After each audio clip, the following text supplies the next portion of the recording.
Hey, I just wanted to make a video to let you know that I've been in training since October last year for a brand new adventure that I'll be undertaking in just 2 weeks time.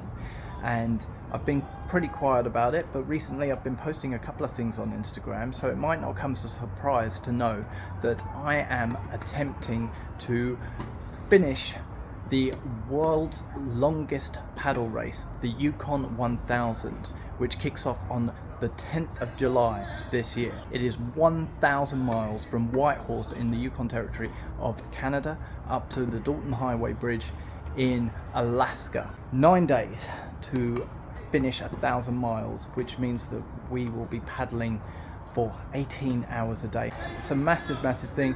It's 2 people in a kayak or 2 people in a canoe, and I'll be in a kayak with my very good friend David Sedia, who is also known as Rue. We were both on the PCT together and hiked a couple of days together on the PCT.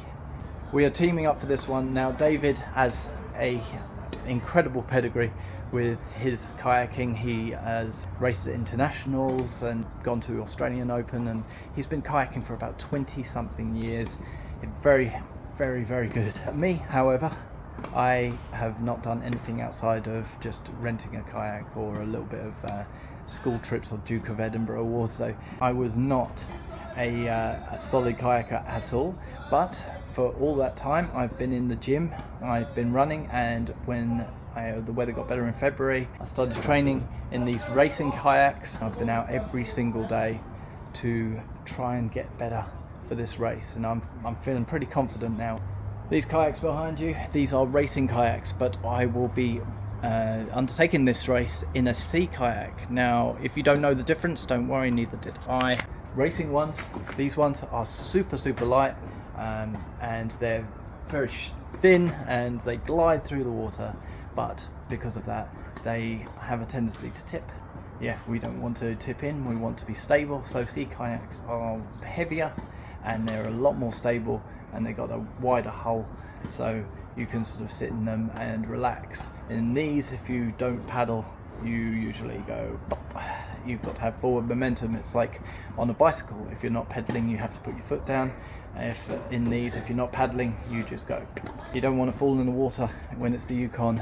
The Yukon is going to be very cold, fast flowing, wide, and very difficult to rescue your boat and your gear, and so it's going to be insane. So this race is going to be a huge thing for me, and I always want to test myself and see if I can do the hardest things in life and make life difficult for myself. And I'm really happy to have been accepted as one of the 56 people that's going to be racing out of, I think, 15,000 applicants this year. So yeah, I'm really happy to be part of this race and to give it my best shot to get to the end and hopefully be competitive. But we won't know until we get on the water how fast we are compared to other teams. So the main objective is just get to the end, because it's usually 50% or less that finish in any given year. So we want to be part of the 50% that finish.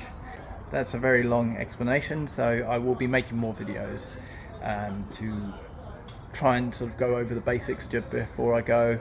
Hopefully you can follow the journey to the Yukon, and then I'll be releasing a longer video when I get back and I've edited it all, because when I'm actually racing I won't have any time to do anything other than paddle, eat and sleep. That's going to be the 3 things. So if you wanted to, there are ways that you can help support the costs of this, because it is very costly.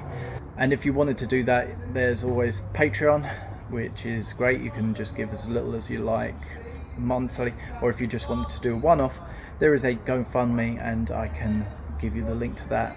But yeah, thanks for your attention. I'm really sorry that I've rambled on. This is it, the start of the Yukon 1000 adventure. So a lot of hard training has brought me here. I'm really happy to be just a couple of weeks away from what will be the hardest challenge I've ever undertaken. Thanks guys, bye.